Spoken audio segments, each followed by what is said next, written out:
Hello बच्चों, welcome to your channel physics with King sir. बच्चों, आज हम लेकर के आए हैं आपके लिए अंशान पेपर के तीसरे सेट को, जिसका पेपर कोड है 824 EL। इसको सॉल्व करते हैं और समझते हैं कि क्वेश्चंस को कैसे अटेम्प्ट करना है। ओके, तो बच्चों क्वेश्चन को शुरू करते हैं। सबसे पहले ऑब्जेक्टिव क्वेश्चंस को लेते हैं। क्वेश्चन नंबर 1, ये जो हम लोग सॉल्व करने जा रहे हैं ऑब्जेक्टिव क्वेश्चंस हैं।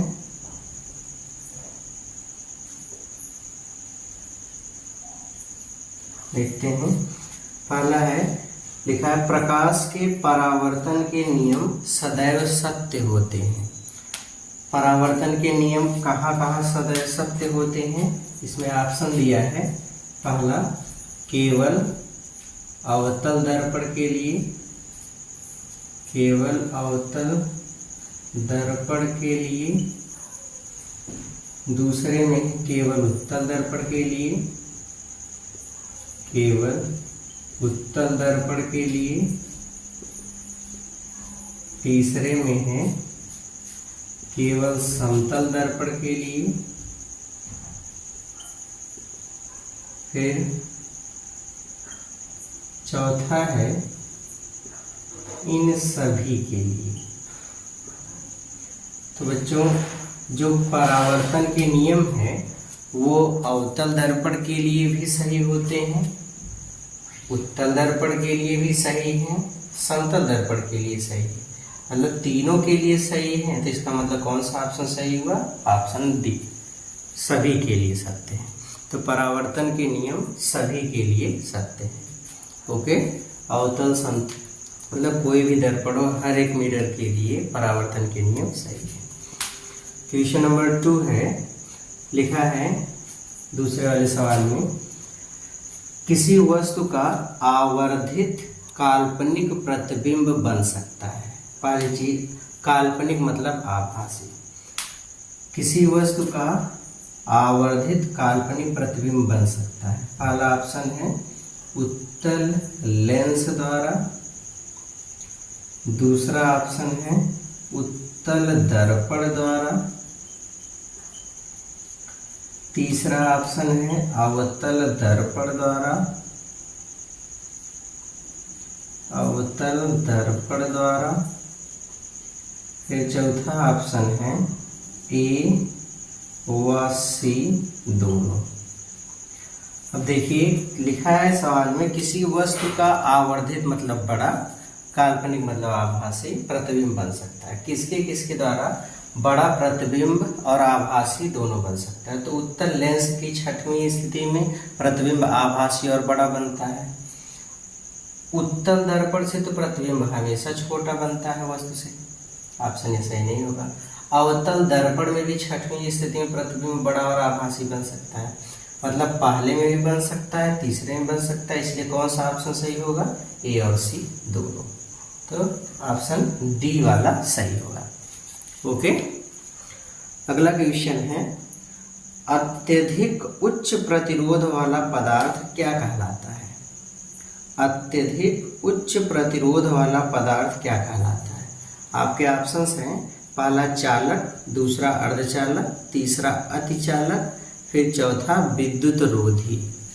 बच्चों, जिसका रेजिस्टेंस बहुत ज़्यादा उच्च होता है उसको हम इंसुलेटर कहते हैं, विद्युत रोधी कहते हैं। क्या कहेंगे? विद्युत रोधी या इंसुलेटर। तो कौन सा ऑप्शन सही होगा? डी वाला। तीसरे वाले में डी वाला ऑप्शन सही होगा। फिर क्वेश्चन नंबर 4 है, लिखा है विद्युत शक्ति की इकाई है। विद्युत शक्ति, क्वेश्चन नंबर 4 इसमें है विद्युत शक्ति, शक्ति का मात्रक, इकाई मतलब मात्रक। ये हमको पहले वाले में दिया है वोल्ट, दूसरा ऑप्शन है वाट, तीसरा ऑप्शन है जूल, चौथा ऑप्शन है कूलम। तो वोल्ट किसका मात्रक है? विभव या विभवांतर का। मतलब ये वाला ऑप्शन सही नहीं है। वाट किसका मात्रक है? शक्ति का, विद्युत शक्ति का। ये वाला ऑप्शन सही है। जूल तो कार्य या ऊर्जा का मात्रक होगा। फिर इसके बाद कूलाम आवेश का मात्रक होगा। मतलब ये सब नहीं सही है, तो सही कौन सा है? बी वाला, वाट। इलेक्ट्रिक पावर या स्ट्रेंथ की यूनिट क्या होती है? वाट। ये फिर इसके बाद नेक्स्ट क्वेश्चन है, लिखा है किसी विद्युत केतली में प्रवाहित धारा 3 गुनी कर देने पर केतली में उत्पन्न ऊष्मा की मात्रा कितनी हो जाएगी? बच्चों क्वेश्चन नंबर 5 है। पहला क्वेश्चन नंबर 5 में लिखा है किसी विद्युत केतली में धारा 3 गुनी कर देने पर केतली में उत्पन्न ऊष्मा कितनी हो जाएगी? अभी देखो, मान लो शुरू में आई धारा जा रही थी, जिसके कारण H1 ऊष्मा उत्पन्न हो रही थी। तो H का I के साथ रिलेशन बनाएंगे, I²RT, इक्वेशन फर्स्ट। बाद में हमसे कहा दिया गया कि धारा को 3 गुनी कर दिया गया। 3 गुनी करने पे मान लो H2 ऊष्मा उत्पन्न हुई, तो धारा 3 गुनी, मतलब I थी, अब उसका 3 गुनी कर दो, 3I² into RT, equation second. आप क्या करो, समीकरण 2 में समीकरण 1 से भाग कर दो। समीकरण 2/1 करने पर भाग कर देंगे, तो ये हो जाएगा H2/H1 बराबर H2 का मान 3I² मतलब 9I² RT और बटे I² RT, ये इससे कैंसिल हो गया। H2/H1 बराबर 9, या H1 का इधर गुणा कर दो, H2 बराबर 9 इंटू H1। मतलब ऊष्मा जो है वो पहले की कितनी गुनी मिल रही है? 9 गुनी। कितनी मिल रही है? 9 गुनी। मतलब हीट जो क्रिएट होगी वो पहली वाली ऊष्मा की कितनी हो जाएगी? 9 गुनी। तो क्वेश्चन सुनिए, फिर इसका आंसर देखिए। लिखा है किसी विद्युत केतली में प्रवाहित धारा 3 गुनी कर देने पर केतली में उत्पन्न ऊष्मा की मात्रा कितनी हो जाएगी? पहला ऑप्शन है 4 गुनी, गलत है। दूसरा है 3 गुनी, ये भी गलत है। तीसरा है 9 गुनी, यही वाला ऑप्शन सही है। फिर चौथा है 12 गुनी, वो गलत है। ठीक है, तो कितनी ऊष्मा होगी? 9 गुनी। ओके, अब लेते हैं क्वेश्चन नंबर 6, इसको मिटा दें।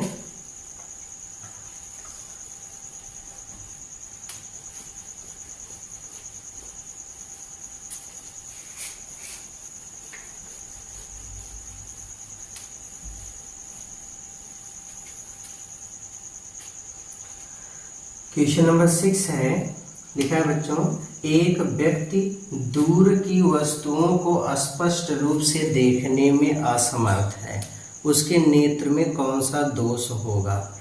ऑप्शंस हैं दीर्घ दृष्टि दोष मतलब दूरदृष्टि दोष, निकट दृष्टि दोष, या जरा दूरदृष्टिता, या इनमें से सभी। क्वेश्चन में कहा है कि एक व्यक्ति दूर की वस्तुओं को देखने में असमर्थ है, मतलब दूर की वस्तुएं नहीं दिखाई दे रही, नजदीक की वस्तुएं दिखाई दे रही है। ऐसा दृष्टि दोष जिसमें निकट की वस्तु दिखाई देती है, दूर की वस्तु नहीं दिखाई देती, उसको हम निकट दृष्टि दोष कहते हैं। तो इसमें हमसे बोला दूर की वस्तु नहीं दिखाई दे रही है, जब दूर की नहीं दिखाई दे रही तो इसका मतलब कौन सा दृष्टि दोष होगा? निकट दृष्टि दोष। तो कौन सा ऑप्शन सही होगा? बी वाला, ऑप्शन बी, निकट दृष्टि दोष होगा।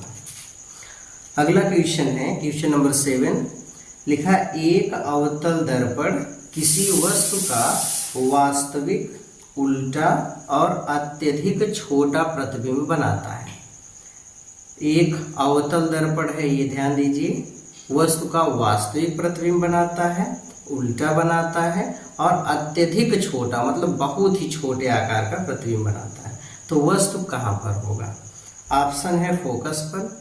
याद रखो, जब वस्तु फोकस पर होगी तो प्रतिबिंब अनंत पर बनेगा और वस्तु की तुलना में बहुत बड़ा बनेगा। हमसे कहा प्रतिबिंब छोटा बनता है, मतलब फोकस पे नहीं होगा। ध्रुव और फोकस के बीच, अब ये जो क्वेश्चन है, अगर ध्रुव और फोकस के बीच होगा तो प्रतिबिंब तो आभासी बनता है, छठवीं स्थिति। इसका मतलब ये वाला भी नहीं सही है। तीसरा वक्रता केंद्र पर, अब इसमें हमसे कहा प्रतिबिंब बहुत ही छोटा बनता है। अब अगर वक्रता केंद्र पर हम वस्तु को रखेंगे तो वस्तु के बराबर ही बनेगा, तो ये भी नहीं सही है। लास्ट है अनंत पर। तो अनंत पर अगर हम वस्तु को रखेंगे तो वस्तु का प्रतिबिंब फोकस पर बनेगा, बिंदु के आकार का बनेगा, मतलब बहुत ही छोटा बनेगा। इसका अर्थ ये हुआ कि कौन सा ऑप्शन सही है? Option D is the right answer. तो बच्चों, अगर अवतल दर्पण से किसी वस्तु का वास्तविक, उल्टा और बहुत छोटा प्रतिबिंब बनता है तो इसका मतलब वस्तु कहाँ पर स्थित होगी? तो आंसर है अनंत पर। ठीक है, तो इस तरीके से ऑब्जेक्टिव क्वेश्चन हम लोग सॉल्व करेंगे। इसके बाद हम लोग लेते हैं वर्णनात्मक प्रश्न या डिस्क्रिप्टिव आंसर और टाइप वाले क्वेश्चंस को।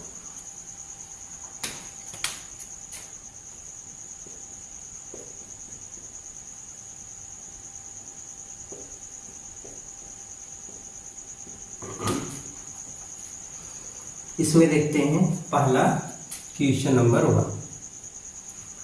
लिखा है अवतल दर्पण के किन्हीं दो उपयोग को लिखिए। अवतल दर्पण,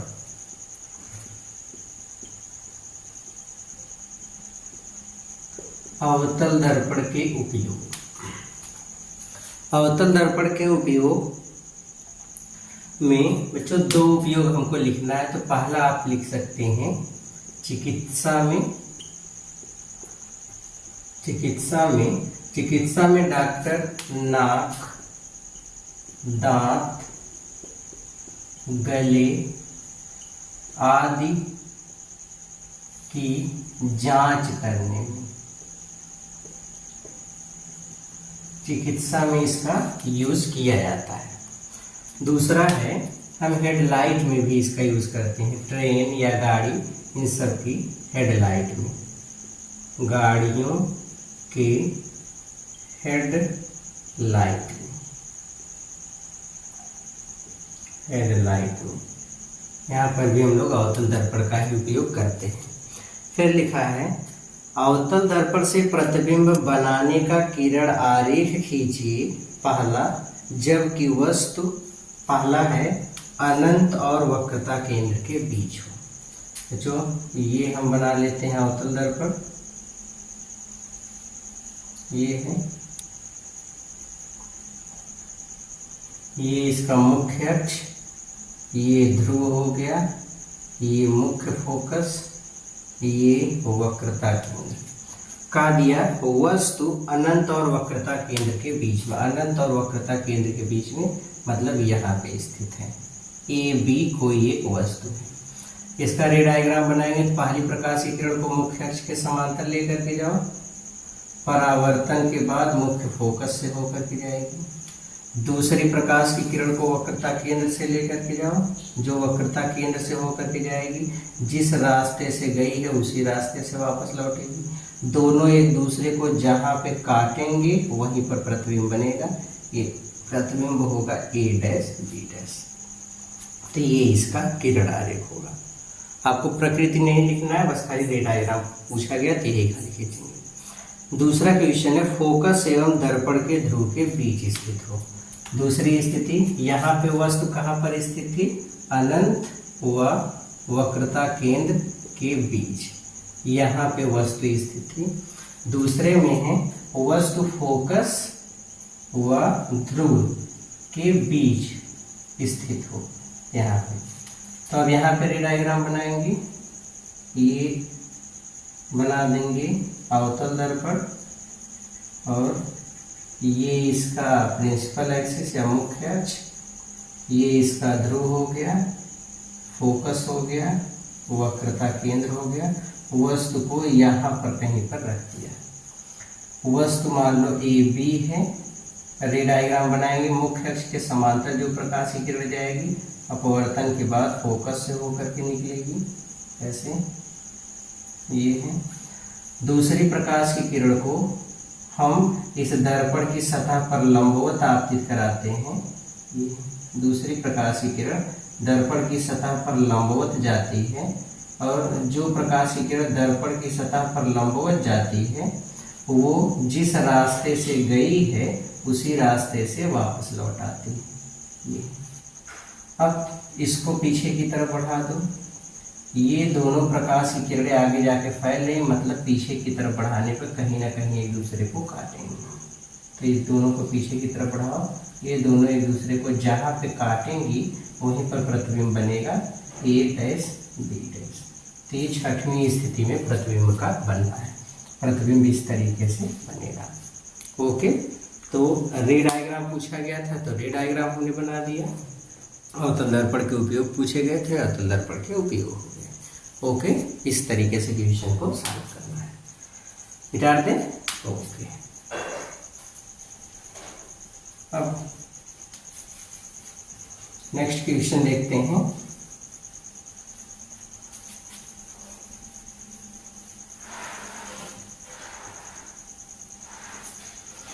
क्वेश्चन नंबर 2। क्वेश्चन नंबर 2 में है का अपवर्तन के क्या नियम है। बच्चों, अपवर्तन के नियम पूछे गए हैं।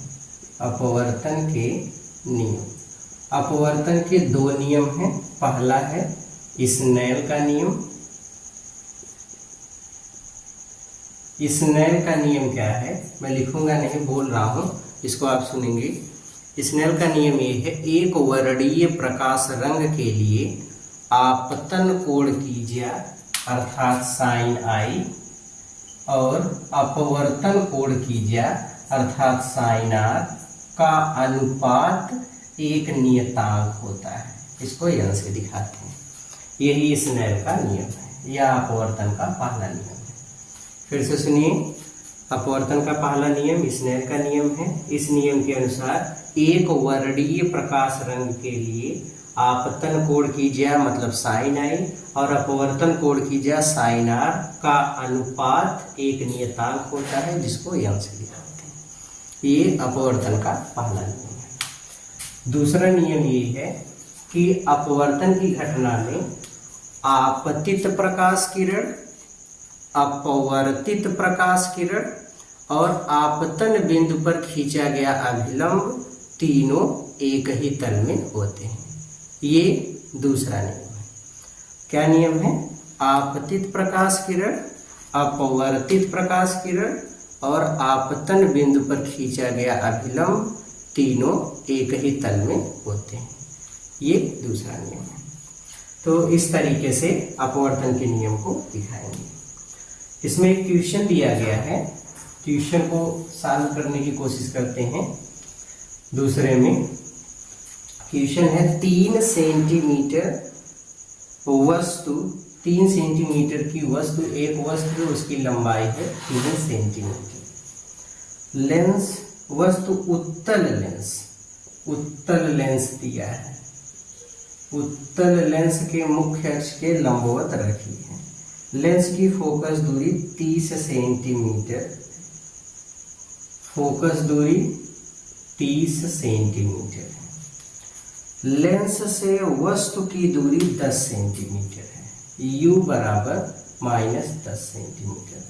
अब एक चीज यहाँ पे ध्यान देंगे बच्चों, अगर फोकस दूरी 30 सेंटीमीटर और वस्तु की दूरी 10 सेंटीमीटर, इसका मतलब ये छठवीं स्थिति बन रहा है जिसमें वस्तु लेंस के प्रकाशिक केंद्र और फोकस के बीच में स्थित है। लिखा प्रतिबिंब की स्थिति ज्ञात कीजिए। प्रतिबिंब की स्थिति, स्थिति मतलब आपको V की वैल्यू फाइंड करना है। फिर इसके बाद आपसे पूछा गया कि आकार एवं प्रकृति ज्ञात कीजिए, मतलब V फाइंड करना है, और आकार ज्ञात करना है मतलब I ज्ञात करना है, और प्रतिबिंब की प्रकृति बताना है कैसी होगी। तो इसके लिए हम लोग लेंस फार्मूला लगाते हैं। Lens formula 1/f is equals 1/v minus 1/u। v find करना है, u को इधर कर लीजिए, 1/f minus 1/u, sorry plus में, बराबर 1/v, या ऐसे लिखिए 1/v बराबर 1/f plus 1/u। 1/v equals 1/f की वैल्यू कितनी है? 30 सेंटीमीटर। उत्तल लेंस की फोकस दूरी धनात्मक होती है, इसलिए 30 सेंटीमीटर। फिर प्लस u का मान माइनस में, इसलिए माइनस हो जाएगा अपान 10। सरल कर लिया, 30 और 10 का एलसीएम 30, 1 और ये -3, -2 अपान 30, 1 अपान v। तो यहाँ से हमको मिल गया v की वैल्यू 1 अपान v इक्वल्स 1 अपान -15, तो v इक्वल्स -15 इतने सेंटीमीटर।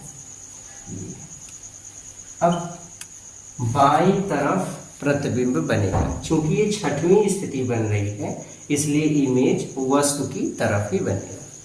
ओके, तो v हमको मिल गया। दूसरी चीज आपको I फाइंड करना है। इसके लिए रेखीय आवर्धन का सूत्र लगा दो, I बटे O बराबर V बटे U। I बटे O का मान कितना है 3, V का मान कितना है बच्चों -15, U का मान कितना है -10। ये इससे कैंसिल, इसका इधर गुणा कर दीजिए, तो I बराबर 15 3 45 में भाग कर दोगे 10 से, 4.5 सेंटीमीटर। देखो I का मान प्लस में मिल रहा है, इसका मतलब प्रतिबिंब सीधा बनेगा और आभासी बनेगा, इधर बनेगा। ठीक है, वस्तु से बड़ा बनेगा। वस्तु 3 सेंटीमीटर की है, तो ये 4.5 सेंटीमीटर का मिल रहा है, मतलब वस्तु से बड़ा बन रहा है। और किधर बनेगा, बाईं तरफ या दाईं तरफ? तो आंसर जिधर वस्तु है उसी तरफ या बाईं तरफ इसका प्रतिबिंब बनेगा। जो अंशाल पेपर के आंसर पे मत जाइएगा, अंशाल पेपर में बहुत से आंसर में मिस्टेक्स हैं, तो उसको लेकर के आप कंफ्यूज नहीं होंगे। ठीक है, ये सही चीज़ है।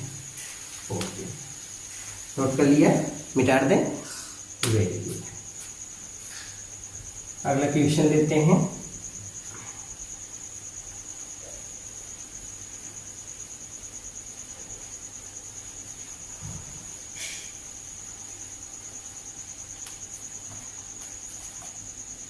क्वेश्चन नंबर 3 है, ओम का नियम लिखिए।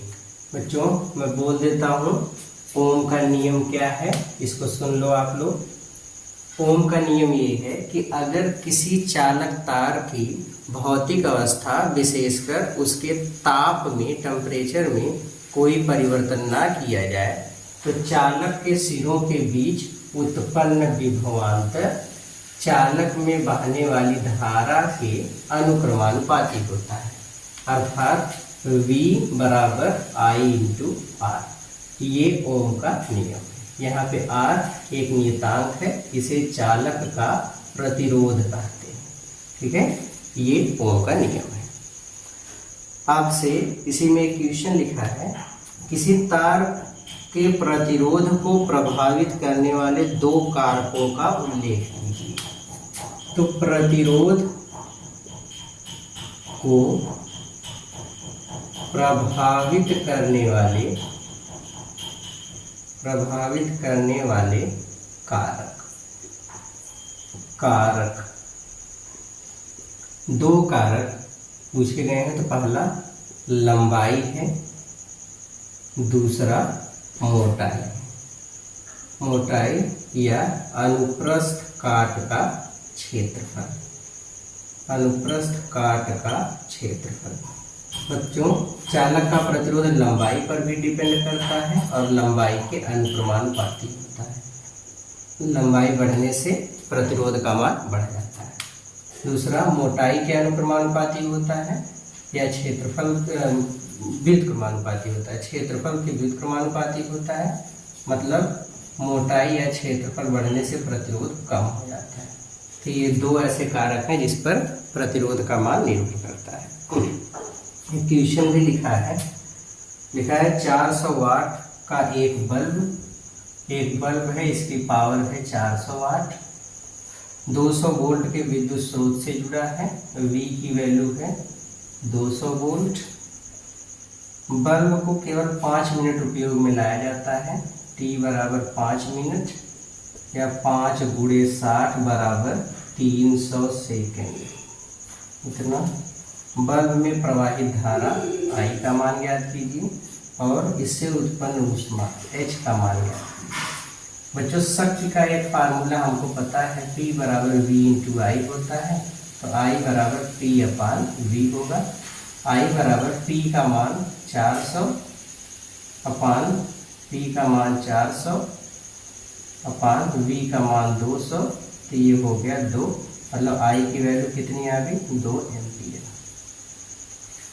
हीट पूछा गया है तो H का formula V into I into T होता है। तो H बराबर V की वैल्यू 200, I की वैल्यू 2, T की वैल्यू 300। 2 3 2 2 4 4 3 12, फिर 4 0। इसको आप लिख लो 120 गुणे 1000 इतने जूल, 120 गुणे 1000 जूल बराबर 1 किलो जूल बराबर 120 किलो जूल, इतनी ऊष्मा उत्पन्न होगी। ये इस तरीके से क्वेश्चन को सॉल्व करेंगे। ओके, ठीक है। नेक्स्ट क्वेश्चन लेते हैं, क्वेश्चन नंबर 4।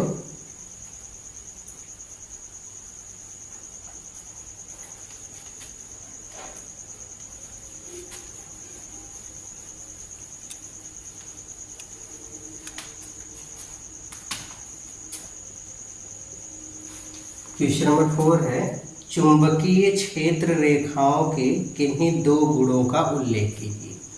तो बच्चों, चुंबकीय क्षेत्र रेखाएं, इसी को चुंबकीय बल रेखाएं भी कहते हैं।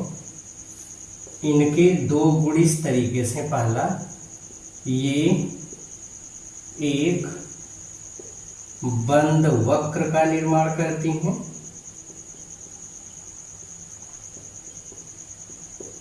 पहला गुण। दूसरा, ये एक दूसरे को कभी नहीं काटती, ये दूसरा गुण है जो हमसे पूछा गया था। फिर है, किसी सीधे धारावाही चालक तार के कारण उत्पन्न चुंबकीय क्षेत्र की दिशा ज्ञात करने के लिए मैक्सवेल के कार्क-स्क्रू नियम को परिभाषित कीजिए। मैक्सवेल का नियम कहा गया है, मैक्सवेल का नियम।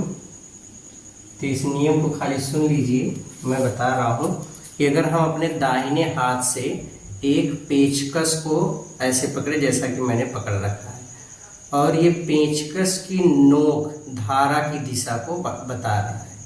अब पेचकस को कसते समय अगर हम अपने दाहिने हाथ को घुमाते हैं, पेच को कसते समय अगर हम अपने दाहिने हाथ को या पेचकस को घुमाते हैं, तो अगर ये नोक धारा की दिशा को बताएगा, तो ये चारों अंगुलियां जिस दिशा में घूमेंगी वही चुंबकीय बल रेखाओं की दिशा होगी।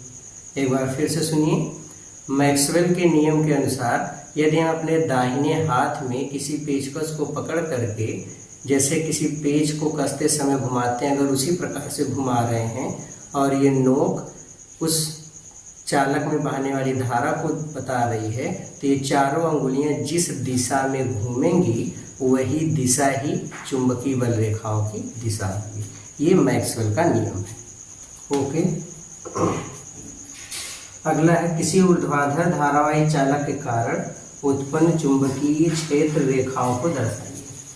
एक कोई ऊर्ध्वाधर धारावाही चालक है, ये चालक है, इसमें धारा बहा रही है, सपोज आई, इसके कारण चुंबकीय क्षेत्र, तो इसके कारण चुंबकीय बल रेखा बच्चों ऐसे इसके चारों तरफ ऐसे सर्कुलर चलेंगी। ये मतलब ये इस तरीके से होगा कि धारा चालक में, धारा जो होगी वो चालक में ऐसे प्रवाहित होगी, तो जो चुंबकीय बल रेखाएं होंगी वो इसके चारों तरफ ऐसे घूमेंगी।